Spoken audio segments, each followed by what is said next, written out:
Hi ಎಲ್ರಿಗೂ ನಮಸ್ಕಾರ. ಅಪರೂಪಕ್ಕೊಂದಿನ vlog ಮಾಡ್ತೀನಿ ಅಂತ ಬೇಜಾರು ಮಾಡ್ಕೋಬೇಡಿ. ಈ ವ್ಲಾಗ್ ಬಂದು ನಾವು ಸಕಲೇಶ್ಪುರಕ್ಕೆ ಫ್ಯಾಮಿಲಿ ಟ್ರಿಪ್ ಹೋಗಿದ್ ವ್ಲಾಗ್. ಒಂದ್ ಟ್ರಿಪ್ ಸಕ್ಸಸ್ ಆಗ್ಬೇಕು ಅಂದ್ರೆ ಅದರಿಂದ ಇಷ್ಟು ಕಥೆಗಳಿರುತ್ತೆ, ಎಲ್ಲರಿಗೂ ಗೊತ್ತಿರುತ್ತೆ. ನಾವು ಅರ್ಲಿ ಮಾರ್ನಿಂಗ್ 5:45ಗೆ ಮನೆ ಬಿಟ್ಟು ನಮ್ ಥಾಟ್ಸ್ ಏನಂದ್ರೆ ನಮ್ಮೂರಲ್ಲೇ ಇಷ್ಟು ಚಳಿ ಇರುತ್ತೆ, ಅಲ್ಲೆಲ್ಲ ಇನ್ನೆಷ್ಟು ಚಳಿ ಇರುತ್ತೆ, ಇನ್ನೆಷ್ಟು ಫಾಗ್ ಇರುತ್ತೆ ಅನ್ನೋದು ನಮ್ ಥಾಟ್ಸ್. ಆನ್ ದ ವೇ ಹೋಗುವಾಗ ಒಂದ್ ಕಡೆ ಫಾಗ್ ಇತ್ತು, ಬಟ್ ನಿಯರ್ ಸಕಲೇಶ್ಪುರಕ್ಕೆ ಹೋಗುವಾಗ 1/2 ಕಿಲೋಮೀಟರ್ ಬ್ಯಾಕ್ ಎಷ್ಟು ಫಾಗ್ ಇತ್ತು ಅಂದ್ರೆ ಮುಂದೆ ಹೋಗ್ತಿದ್ದ ಕಾರು ಕೂಡ ಕಾಣಿಸ್ತಿರ್ಲಿಲ್ಲ, ಅಷ್ಟು ಫಾಗ್ ಇತ್ತು. ಸೊ ನಾವು ಫುಲ್ ಖುಷಿ ಆದ್ವಿ, ಓ ಹಿಂಗೆ ಇರುತ್ತೆ ಅಂತ. ಒಂದ್ ಕಡೆ ಭಯ ಕೂಡ ಆಯ್ತು, ಈ ತರ ಫಾಗ್ ಇದ್ರೆ ಏನ್ ನೋಡ್ಬೋದು ನಾವು ಅಂತ. ಬಟ್ ರಿಯಾಲಿಟಿ ಏನಂದ್ರೆ ಸಕಲೇಶ್ಪುರದಲ್ಲಿ ಫಾಗ್ ಇರ್ಲಿಲ್ಲ, ಆಕ್ಚುಲಿ ನಮ್ಮೂರಲ್ಲೇ ಎಷ್ಟೋ ಫಾಗ್ ಇರುತ್ತೆ ಅನ್ಸ್ತು. ನಾವು ಫಸ್ಟ್ ಹೋಗಿದ್ ಪ್ಲೇಸ್ ಬಂದು ಮಂಜೂರಾಬಾದ್ ಫೋರ್ಟ್. ಸೊ ಫಸ್ಟ್ ಸ್ಟೆಪ್ಸ್ ತಗೊಂಡು ಮಂಜೂರಾಬಾದ್ ಫೋರ್ಟಿಗೆ ಹೋದ್ವಿ. ಈ ಮಂಜೂರಾಬಾದ್ ಫೋರ್ಟ್ ಟಿಪ್ಪು ಸುಲ್ತಾನ್ ಅವ್ರು ಕಟ್ಸಿದ್ದು 1792 ಅಲ್ಲಿ. ಇದು ಸ್ಟಾರ್ ಶೇಪ್ ಅಲ್ಲಿ ಇದೆ.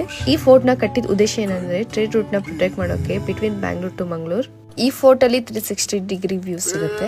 ನಾವ್ ಈ ಫೋರ್ಟ್ ನ ನೋಡ್ಕೊಂಡು ಅಲ್ಲಿನ ನೇಚರ್ ಎಂಜಾಯ್ ಮಾಡ್ತಾ ಇದ್ವಿ. ನಮ್ ಲಡ್ಡು ನಮ್ಗೆಲ್ಲ ಫೋಟೋಗ್ರಾಫರ್ ಆಗಿದ್ದ, ಎಷ್ಟು ಚೆನ್ನಾಗಿ ಫೋಟೋಸ್ ತೆಗಿತಿದ್ದ. ಇದೊಂದು history plus beautiful nature combo ಆಗಿತ್ತು. ಸೊ ಅಲ್ಲಿ ನಾವು ಫುಲ್ ಎಂಜಾಯ್ ಮಾಡಿದ್ವಿ. ಈ ಪ್ಲೇಸ್ ನ ನೋಡ್ಕೊಂಡು ನೆಕ್ಸ್ಟ್ ಹೋಗಿದೆ ನಾವು ಬ್ರೇಕ್ಫಾಸ್ಟ್ ತಿನ್ನಕ್ಕೆ. ಸೊ ಅಲ್ಲೇ ಪಕ್ಕದಲ್ಲಿದ್ದ ಹೋಟೆಲ್ಗೆ ಹೋದ್ವಿ. ಬಟ್ ಫುಡ್ ಈಸ್ ಓಕೆ, ನಮ್ಗಷ್ಟು ಯಾರಿಗೂ ಇಷ್ಟ ಆಗ್ಲಿಲ್ಲ.